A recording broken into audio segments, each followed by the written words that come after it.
Chapter 15. She was supposed to be sleeping, but Dare had too little time left to waste it snoring. She grimaced at the normally comforting sounds of dawn. The chirping insects and birds could be masking the predators that hunted them. Even if the forest were hiding them as the elf claimed, Dare still saw shifting eyes out between the trees. Animals she knew, but... She listened to thunder crackle. It didn't sound far. She shivered against the gloomy light of morning. It was as if the world had washed to grey. The storm reader's light. "If you cannot rest, then don't lose your time pretending." Laurel's voice wafted down from above. Dare tried to speak, but could produce no sound. She gulped down her rising panic. She mentally screamed at her hands and feet. They sat there like lumps. She tried to kick, but nothing happened, so she felt herself kick harder in her desperation, and again her legs did not respond. "Shh, child," Laurel whispered. "Concentrate on breathing. Slowly, slowly. Inhale slowly." She tried her best, and could hear the air pumping in and out of her mouth. After some time, her heart slowed. The elf knelt beside her, and Dare felt something cold, harsh, and wet rub against her skin. She jerked away. Laurel grabbed her and pressed the damp cloth down. "Don't struggle. It's a healing salve." She dragged it over the young woman's throat. Dare's eyebrows creased. "Don't!" She heard a snort. "You'll die without it. And it's less dangerous than trying to avoid an infection without it, and far less dangerous than not being able to control your muscles when trouble calls." Dare tried to push one more protest through her lips, but the icy hot stinging sensation had drained her strength. There had always been healing potions and salves, but no physician or mage had ever perfected the formula. The body wasn't meant to heal that quickly. Once something forced it, there was the chance that the body couldn't handle the strain, and the person would die. She closed her eyes, feeling as though she were levitating. The pain faded to a humming in the background. When she came back down, she coughed a few times. "Better." Laurel shook her head. "Still not enough, but it will buy you time." "Time for what?" "We are going toward Indaleria." Dare gasped and pushed herself up to her elbows. "That's where Caleb was, running from." "We are going toward Indaleria." Laurel brushed some hair from her face. "There is an outpost of the kingdom hidden in the Riverfall Mountains." "Uh-huh." "We can't go to Indaleria, child, because you, your friend, my son, and most certainly my husband cannot go there." "Why not?" The elf shook her red mane. "None of you would be able to find it. One must be invited to cross the borders of my motherland." She tossed a couple sticks on the fire. "But I must go, because my husband and I have learned information that can save many lives, but only I can—" An arrow landed in the fire. Dare stared. There was an arrow in the fire. Flames sprouted along it, but she couldn't look away. More arrows bit into the soft soil around her, and yet Dare watched the burning shaft. She heard another arrow whizzing, and a harsh gasp, and she suddenly didn't want to look away from the burning arrow. She didn't want to see the body falling. But she had to. Laurel's red hair blended with the flames as she fell behind the fire. There was no light in her eyes. It was a lucky shot, directly through her chest. Dare watched a single tear slide from her eye and vanish into the soil. She gulped. They were found. The Kelin had found them. She wished she could have been surprised. She heaved herself up and tried to shake off her dizziness as she crawled toward the sleeping forms of Kelin and Fallon. "We gotta go," she thrashed Kelin's shoulder. "We gotta go!" Thalin raised his head. What's... Yow! An arrow plunged into the ground 2 inches in front of his hand. Kelin! Dare jerked the blacksmith's arm so hard that she felt something pop in her elbow. Hey! Kelin yelled, sitting up on his own. Mama? Mama? Thalin tore away from his blanket and scrambled toward his mother's body. Kelin snatched at the boy's clothing, but the child was too fast. Mama? Thalin stood over her. His shoulders slouched. As he turned back to them, tears spilled from his orange eyes. She's dead. Dare's hand groped her hip for a sword that wasn't there. She didn't have her sword. This wasn't a dream, a game, or a combat drill in the meadow. The enemy was here to kill them, and she had no weapon. She stained the air with curses as she scrambled to find a sharp rock. When she looked to see if more arrows were hailing, she saw figures moving through the trees. They... She faltered and tried to launch her voice again. They're human. She rose and stumbled toward them. Kelin goggled, turning to run.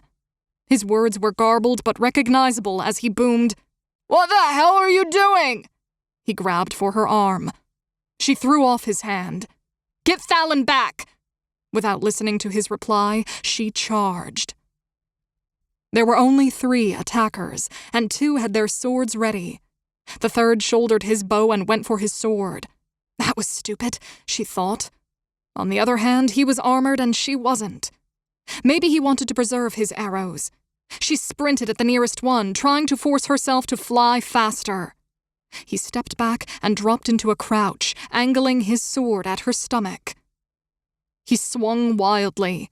She ducked under the blade and sprung up with her shoulder straight into his groin. He dropped his weapon, staggering backward. Dare dove for the prize. Her fingers curled around the hilt. The man she'd assaulted grabbed her neck and yanked up. She didn't care because she had the sword. She stabbed sideways at an awkward angle, trying to get the blade into his armpit. She felt something catch on the sword and he fell away, cursing as he hit the ground. The second man thundered toward her, and she saw the third going after Kelin and Thalin. Her attacker was already swinging his sword at her well before he was close. She moved her blade toward him, grinning. Despite everything, she found herself coming alive again. The man's face went rigid behind his scowl. His feet carried him forward, but his expression didn't move. She swiveled around his wild swings and heaved her sword at his back. He collapsed, his last breath hissing out between his teeth. Kelin shoved Thalin behind him and backed away from the man rushing at them. The boy reached up and handed him one of his knives. Here! Kelin snatched up the blade, but it looked far too short against the sword bearing down on them. Thalin's hands dug into the back of his belt. Move to the side, he barked. Wait for him to swing and move to the side. How do you know? But there was no time. They ducked away from the whistling weapon. Kelin glanced down at the boy's face. Then he twisted his entire body to the side of the blade, and suddenly he was inside the sword's reach. He didn't stop moving, and rammed the knife home in the attacker's throat. The man went limp against his hand. A double-headed snake medallion slithered out from his robes. Damn it! Wide-eyed, Dare staggered over, gasping for air. Kelin waved his bloody knife in her face. Do you realize how lost we are now? She blinked and then looked around. We need to salvage what we can from the camp. She glanced over. One of their attackers was still alive, squirming on the ground and clutching his bloody armpit. But he wasn't getting up. Not yet. Kelin howled, This is beyond us, Derora Saxen! The elf's dead! Salvage, she commanded. She sagged against the trunk of a tree. Then she dropped to her knees and fought against vomiting, but she didn't let her grip on the weapon slide. Kelin moved between her and the cursing man. Are you even strong enough to carry that? Her voice was low and steady. "I'd rather die standing, Kelin." She pulled herself to her feet and forced her way toward Thalin. "We have to run."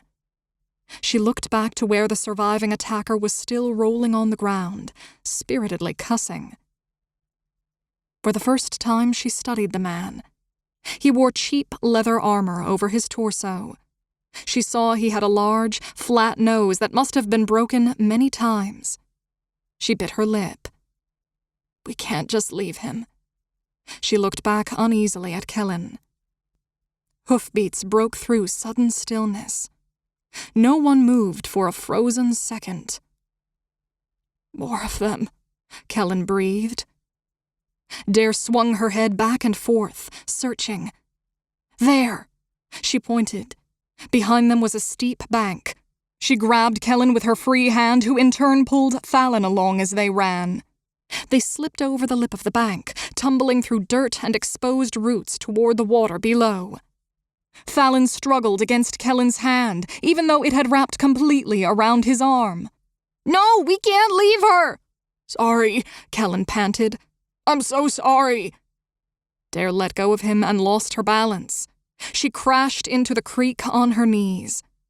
Icy water seized her and she gasped for air. She blinked stupidly as the weak current slurped by her. "We're in the wildlands," she thought. "We have to be. The wildlands. No one comes here." No race had settlements that survived in the thick, dark heart of the continent. It was said that dragons lived here without fear of questing heroes. Dare wasn't certain about that, even though she wanted to believe it, but she had no doubts lesser beasts thrived. It was also said that animals had no fear of humans, because they had never known any. She stared upward at the trees. She could see as plainly as the sky was blue that these were ancient and alive. The branches seemed to hold aloft the fabric of time. She growled. So if the wildlands were such an unconquered and uninhabited domain, what were the Kemin, cultists, and now more cultists on horseback doing here? Why was it so goddamn crowded? Kelin and Thalin slid down into the creek behind her. She wobbled to her feet. "We need to go." The child grabbed her arm and shook his head. He pointed up. Hoofbeats pounded above them nearby. Thalin let go and pressed his small body next to the steep bank. His hair tangled with the roots hanging from above. Kelin craned his neck up the embankment. Dare opened her mouth, but the muffled sounds of stamping horses and voices drifted down the slope. Soil slid down into their clothes against the back of their necks, and tendrils of roots brushed their hair as the humans pushed themselves tighter against the earthen wall. Overhead, thunder began to drum. Dare shook her head and raised her sword. She whispered, "One's still alive, and the other bodies are still warm. They're gonna figure out we ain't far. We've gotta get out of here, quiet-like." Kelin chewed his lip, but nodded. He knelt to face Thalin. "Dare and me, we promise to keep you safe." The boy was trembling. "But my dad, he'll—" "We have to go, Thalin." Tears tumbled down his face. But... Dare watched Kelin force a smile at the boy, and he said, "We'll help you find your father." She nodded in agreement as she scanned the surrounding forest. Then she picked a random direction, and they began to slink down the creek.